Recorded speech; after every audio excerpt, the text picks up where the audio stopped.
I quite like the videos where people look at their board or their stage gear and show you what's what.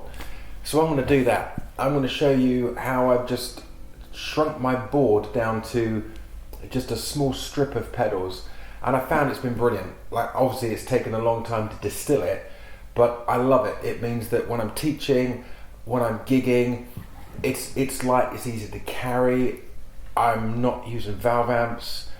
So let me walk you through it. I will flip the camera around. Let's start with the pedal board, and I'll show you how I'm doing what I'm doing.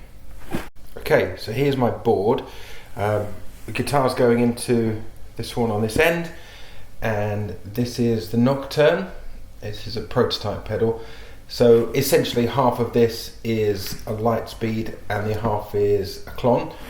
And then we're coming into a Nobles, the mini version of the ODR1. The blue thing is the power bank. Annoyingly my board is not big enough or tall enough that I can't get a power bank under it. Then another Nobles, this green one. This is the Tone City equivalent. The same but different. I'll demo that in a second.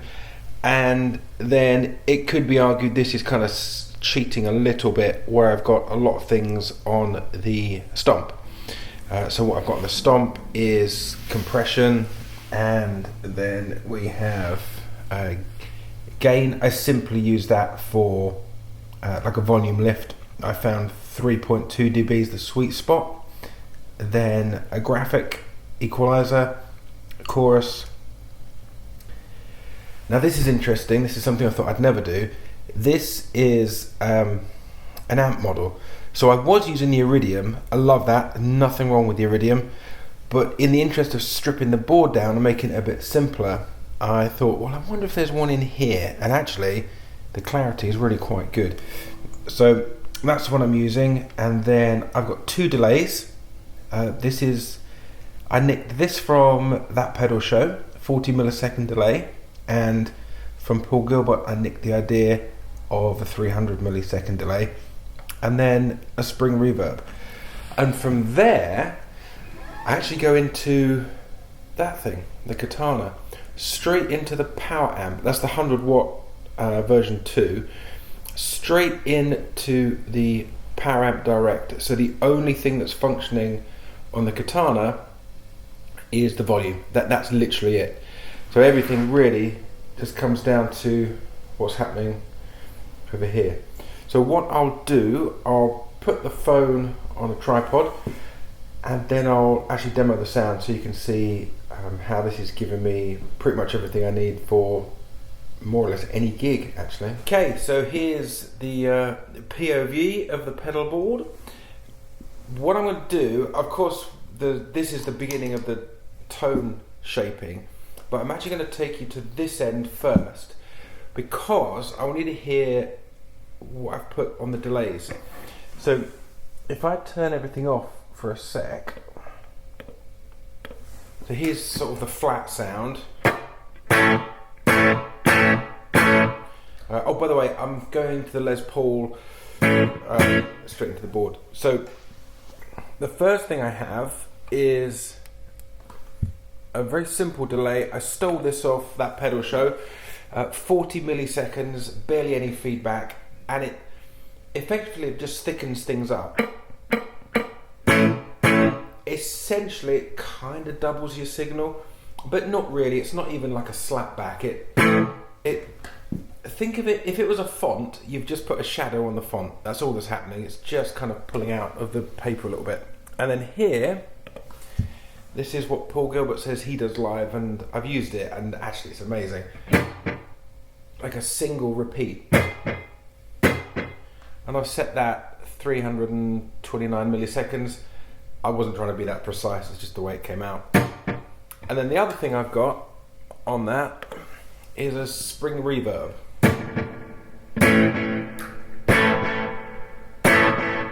I can show you the reverb without the extra big delay if you want. It's this. So I've gone for quite a bright reverb. I find that if you have too much reverb, you actually sound a bit muddy. And it's funny saying that. Actually, by muddy, what I mean is you sort of get lost in the mix. It's funny saying that and then putting all the delay, but the delay acts different. Reverb can soften your sound and it can actually blend you into the mix quite nicely, whereas delay, it does kind of add a depth effect to you, but you actually still cut through. So the complete sound is that, and weirdly that delay just doesn't get in the way of your playing. And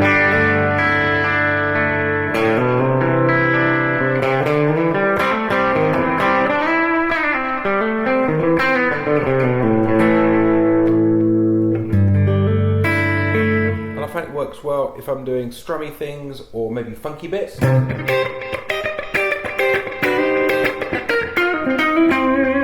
even big chords.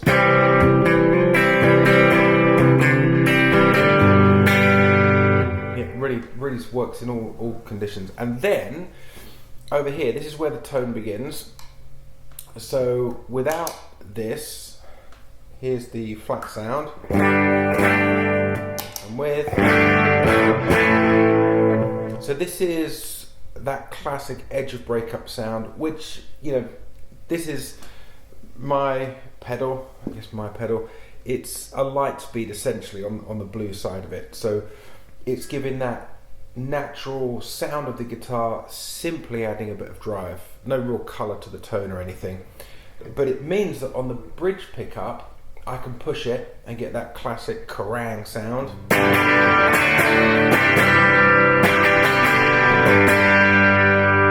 if I wanted to warm it up, if I went to the neck pickup, don't change anything volume wise,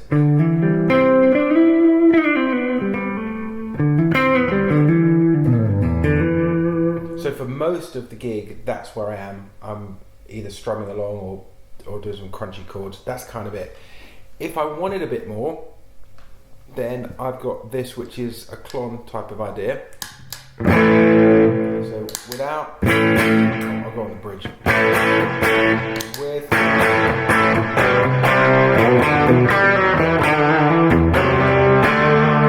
and maybe that's a little bit heavy on that one. And the thing we've done on this pedal is that button in the middle can change the direction. So you can put one pedal into the other or vice versa.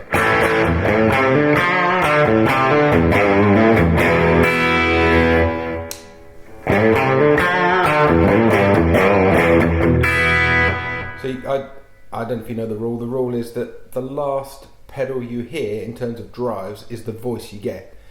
So doing it this way, the last voice you're hearing is the clon, and you can hear it's got that throaty punch to it. If I do it the other way, then you've got that's the first thing, and then you're going into the light speed, which kind of softens the blow.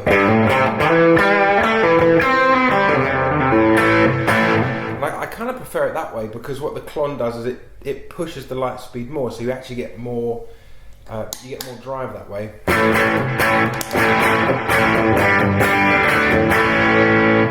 Okay, and then I go into the nobles, and this, if I could pick one pedal and it wasn't my own, I would pick this. This would be my Desert Island pedal.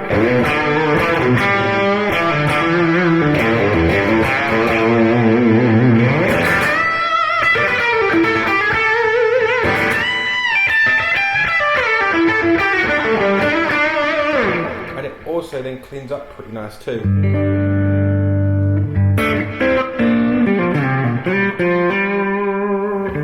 And then if I want that sound but I don't want that much kind of push to it, I've got this one set, similar tone, but there's just less drive on it.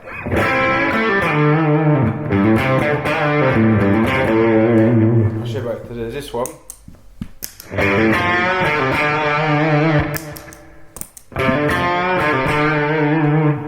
If you're interested in the nobles and you were wondering if the Tone City one is any good, yeah, it is. It's brilliant. They sound about the same, to be fair.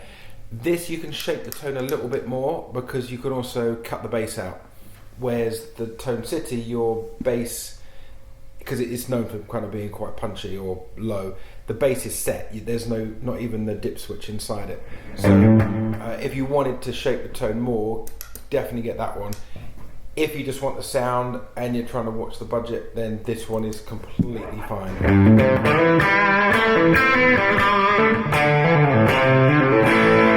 And of course they're the same pedals, so they stack really well.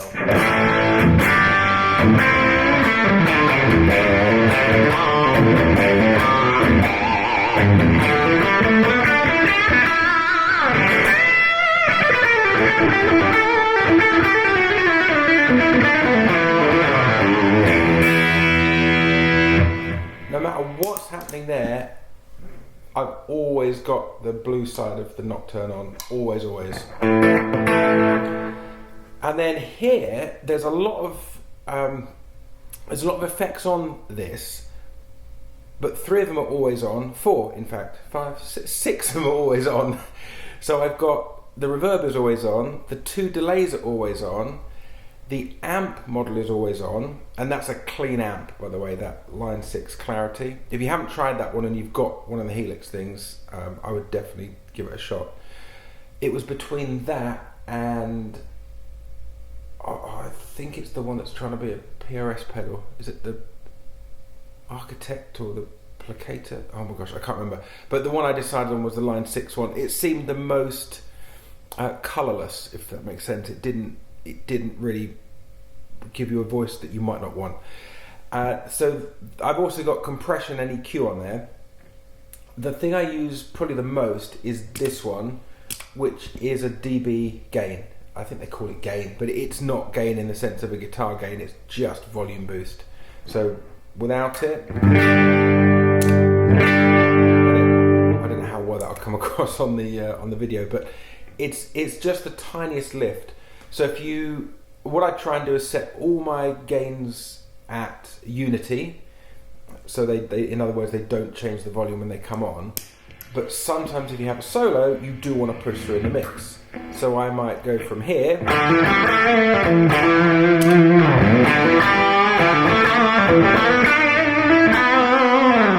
to the chords.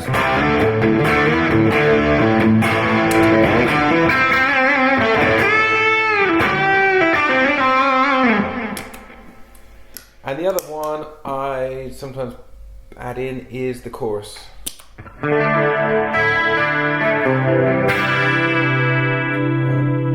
Very, very rare do I have it. I've got it set quite eccentric on the chorus, because I found if you don't have it, if you don't set it too extreme, it's almost worth not having it on. But that is a preference thing. And that's my board. That's everything. So that's my board.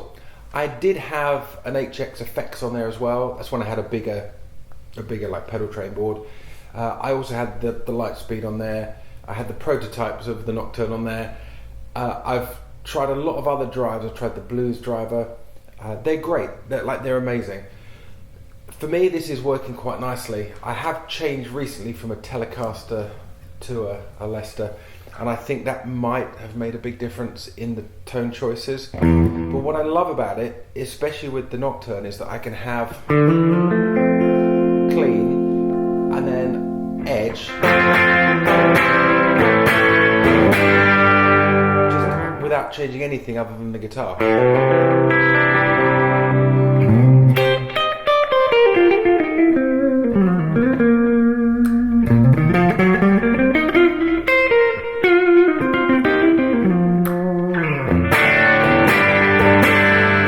Changing anything, that's literally going between the wiggle stick just to create the sound at this end. And then the Nobleman, which is the lesser of the 2 green ones with gain.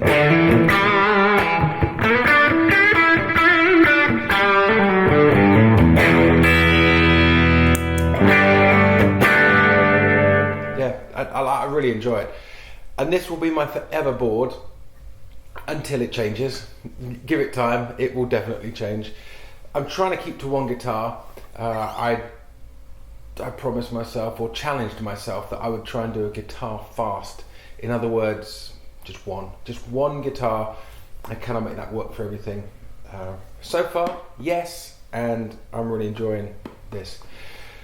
So interesting, who knows. I always like these videos where people are having a chat to the camera, and I quite like just the conversational side of things. So hopefully you've enjoyed sort of a walkthrough on the board. This has done me for functions, gigs, festivals, teaching. This has been amazing. It's easy, it's robust, it's small, like it's so easy to carry around. And the katana, going into the katana, amazing. My amp before all this would have been the Fender Supersonic. I had a combo of that, and pedals into the front end. I've got to say, like, I'm quite fussy when it comes to tone and especially feel. And this setup here, it's amazing. It's one of the best sounds I've ever had. So let me know what you think. Let me know what you've got, and I'll be curious to see. Right, till next time.